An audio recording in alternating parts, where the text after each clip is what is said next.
up in lights, he just wants to be heard. Whether it's the beat or the mic, he feels so unlike everybody else, alone. In spite of the fact that some people still think that they know him, but fuck him, he knows the code. It's not about the salary, it's all about reality and making some noise, making a story, making sure his click stays up. That means when he puts it down, Tox picking it up. Let's go. Who the hell is he anyway? He never really talks much, never concerned with status, but still even him starstruck. Humble through opportunities given despite the fact that many misjudge him cause he makes a living from writing raps. Put it together himself, got a picture connects, never asking for someone's help or to get some respect. He's only focused on what he wrote, his will is beyond reach, and now it all unfolds, the skill of an artist. This is 20% skill, 80% beer, be 100% clear, cause Ryu was ill. Who would've thought he'd be the one that set the West in flames? And I heard him wreck it with the Crystal Method, name of the game. Came back, dropped Megadeth, took him to church. I like Bleach, man. Ryu had the stupidest verse, this dude is the truth. Now everybody giving them guest spots and stocks through the roof. I heard he fucking with that stock.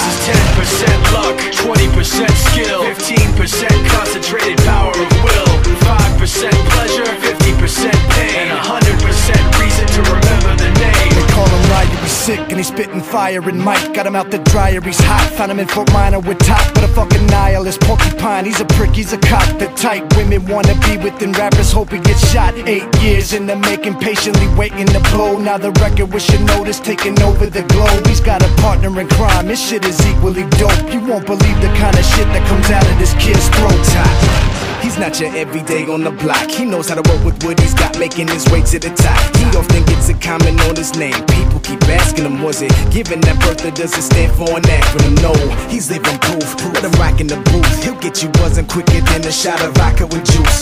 Him and his crew are known around as one of the best, dedicated to what they do and give 100%. Forget Mike, nobody really knows how or why he works so hard. It seems like he's never got time, because he writes every note and he writes every line. And I've seen him at work when that light goes on in his mind. It's like a design is written in his head every time, before he even touches a key or speaks in a rhyme. And those motherfuckers he runs with, the kids that he signed, ridiculous, without even trying. How do they do it? This is 10% luck, 20% skill, 15% concentrated power of